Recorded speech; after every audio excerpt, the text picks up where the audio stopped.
इसरो ने चला दिया वो ब्रह्मास्त्र जिसे देख नासा भी हैरान। इतना ईंधन तो आज तक न चीन बचा पाया ना ही रूस। पहली बार चंद्रयान 3 ने खींच ली चांद की अनोखी तस्वीर। जो काम 9 अगस्त को करना था वो 3 दिन पहले ही कर गया इसरो। चांद से अब केवल 4313 किलोमीटर दूर है भारत का चंद्रयान 3। दोस्तों, एक बार फिर से चांद की दहलीज पर हमारा चंद्रयान 3 पहुंच चुका है और वहां पहुंचकर एक साथ तीन बड़ी गुड न्यूज दे डाली हैं। ऐसी खुशखबरियां कि 140 करोड़ भारतीय ही नहीं बल्कि इसरो के वैज्ञानिक भी झूम उठे हैं, क्योंकि दोस्तों ऐसा काम आज तक ना तो नासा कर पाया था और ना ही चांद पर रोवर उतार करके भी चीन और रूस कर पाए। लेकिन हमारे इसरो ने एक ही झटके में वो काम कर दिया है। चांद को मुट्ठी में ले चुका है हमारा चंद्रयान 3। दोस्तों, इस वीडियो में मैं आपको पूरी की पूरी जानकारी देने वाला हूं। साथ ही दोस्तों आपको बताऊंगा कि इसरो ने जो काम शेड्यूल किया था, यानी कि जो डेट्स फिक्स की थी, उससे भी 3 दिन पहले ही इसरो ने अपना पूरा का पूरा टास्क कंप्लीट कर लिया है। मतलब दोस्तों असली खेल इसरो ने कर दिया है। इसरो ने जो तकनीक और प्रिसाइज कैलकुलेशंस लगाया है, उसने ना केवल स्पेसक्राफ्ट का टाइम बचा लिया है बल्कि ईंधन भी बहुत हद तक बच चुका है, जो आखिरी टाइम में दोस्तों बहुत काम आने वाला है। और इसी दौरान हमारे चंद्रयान 3 ने चांद की कुछ ऐसी तस्वीरें खींची हैं, ऐसे पिक्चर्स लिए हैं कि आपका दिल भी गार्डन गार्डन हो जाएगा। तो दोस्तों इसरो ने आखिर ये पूरा का पूरा काम कैसे कर लिया, ये टाइम कैसे बचा लिया, ये ईंधन कैसे बचा लिया और ये तस्वीरें अब दुनिया में कैसे भूचाल मचा रही हैं, दोस्तों इन तमाम चीजों को जानना बेहद जरूरी है, क्योंकि तमाम कोशिशों के बाद भी दुनिया की स्पेस एजेंसियां ऐसा नहीं कर पाई थी। तो इसमें खास क्या है, ये बात मैं आपको बताने वाला हूं। उससे पहले जरा ताजा अपडेट से रूबरू हो लेते हैं। तो दोस्तों पहला बड़ा अपडेट यह है कि चांद की जमीन से केवल 4313 किलोमीटर की दूरी पर हमारा चंद्रयान 3 पहुंच चुका है। जिस मुकाम पर 9 अगस्त को पहुंचना था, उसे इसरो ने 6 अगस्त की रात को यानी 11:30 पर ही कंप्लीट कर दिया है।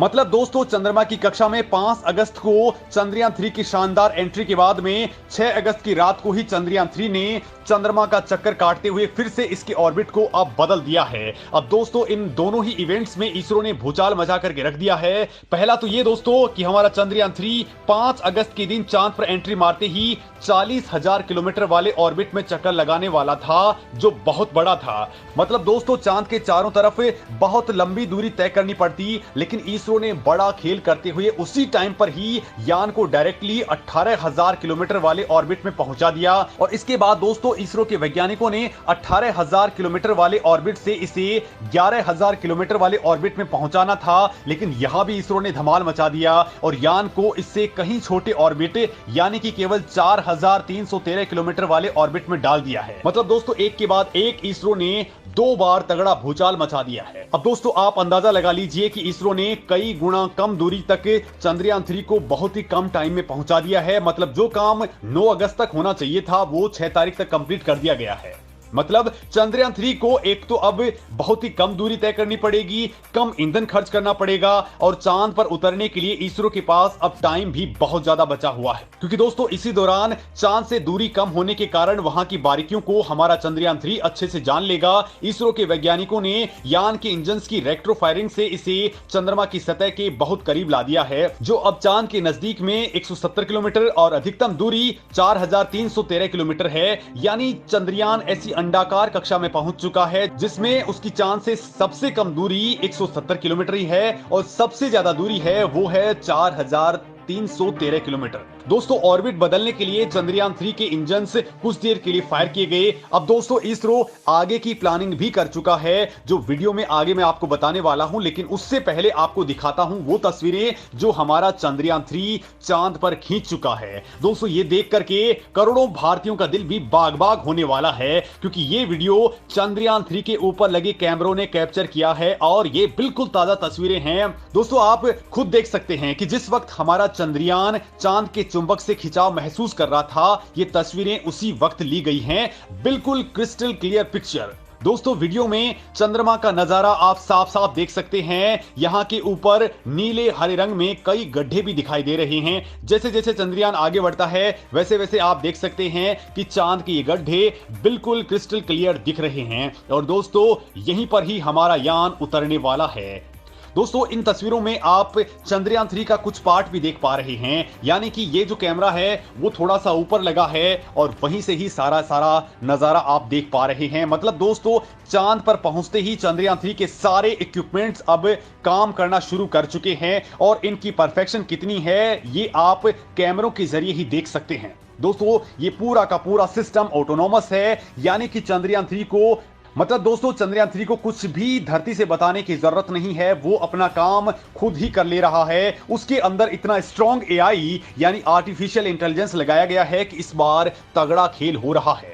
और दोस्तों इसरो का मून मिशन अब तक अच्छा काम कर रहा है। इसरो को उम्मीद है कि विक्रम लैंडर इसी महीने के अंत में यानी कि 23 अगस्त को चंद्रमा की सतह पर सॉफ्ट लैंडिंग करने लग जाएगा, यानी जहां तक कोई भी देश नहीं पहुंच पाया वहां भारत का तीसरा मानव रहित चंद्र मिशन यानी कि चंद्रयान 3 पहुंचने वाला है। दोस्तों चंद्रयान 3 को लेकर के अगला शेड्यूल मैं आपको बताऊं तो अब इसरो कक्षा को और कम करने का अगला ऑपरेशन 9 अगस्त को चलाने वाला है, वो भी दोपहर 1 बजे से 2 बजे के बीच। और इसके बाद दोस्तों अगला पड़ाव है वो 14 अगस्त को आएगा, जब इसरो चांद से 1000 किलोमीटर दूर वाले ऑर्बिट में अपने यान को डाल देगा और इसके बाद में 5वें ऑर्बिट मैन्यूवरिंग के जरिए इसे 100 किलोमीटर की कक्षा में डाला जाएगा। यानी दोस्तों तब इसे केवल 100 किलोमीटर की ऊंचाई वाली कक्षा में डाला जाएगा और उसके बाद आएगा 17 अगस्त का दिन।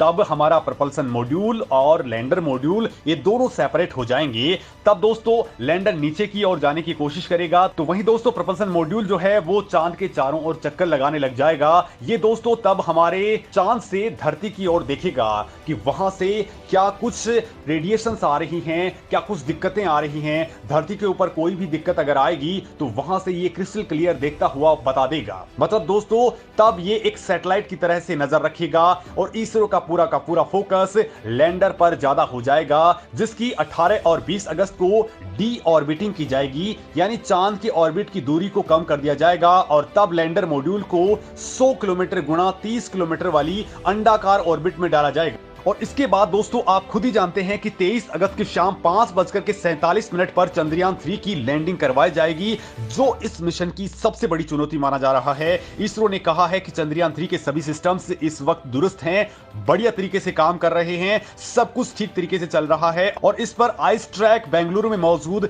मिशन ऑपरेशन कॉम्प्लेक्स यानी मॉक से लगातार निगरानी की जा रही है। और दोस्तों इस वक्त इसरो का सबसे बड़ा फोकस टाइम और ईंधन बचाने पर सबसे ज्यादा है। ये तो दोस्तों आप भी जानते हैं कि इसरो बहुत ही किफायती है, बहुत ही कम कीमत पर यान को लॉन्च कर देता है और ये यान भी 600 करोड़ के अंदर ही लॉन्च कर दिया गया और इसमें भी दोस्तों इसरो ने ईंधन को बचा लिया है। दोस्तों इसरो ने चंद्रयान 3 में 1697 किलोग्राम ईंधन भरा था और जब ये चांद पर पहुंचने के लिए पहले धरती के 5 चक्कर लगा रहा था तो इसमें करीब 400 किलोग्राम के करीब ईंधन खर्च हो गया। फिर इसके बाद में जब इसको चांद की हाईवे यानी कि ट्रांस लूनर इंसर्जन पर डाला गया तो इसमें 180 किलोग्राम ईंधन खर्च हो गया और इसके बाद दोस्तों जब ये चांद के अंदर पहुंचा तो वहां स्पीड कम करने और वहां पर इसे स्थापित करने में 200 किलोग्राम के करीब ईंधन खर्च हो चुका है। यानी दोस्तों आज की डेट में भी अगर हम देखते हैं तो यान के अंदर 800 से 900 किलोग्राम ईंधन बचा हुआ है। यानी दोस्तों बड़ी बड़ी स्पेस एजेंसियां भी जो 70 साल में नहीं कर पाई वो काम इसरो ने कुछ ही सालों के अंदर कर दिया है।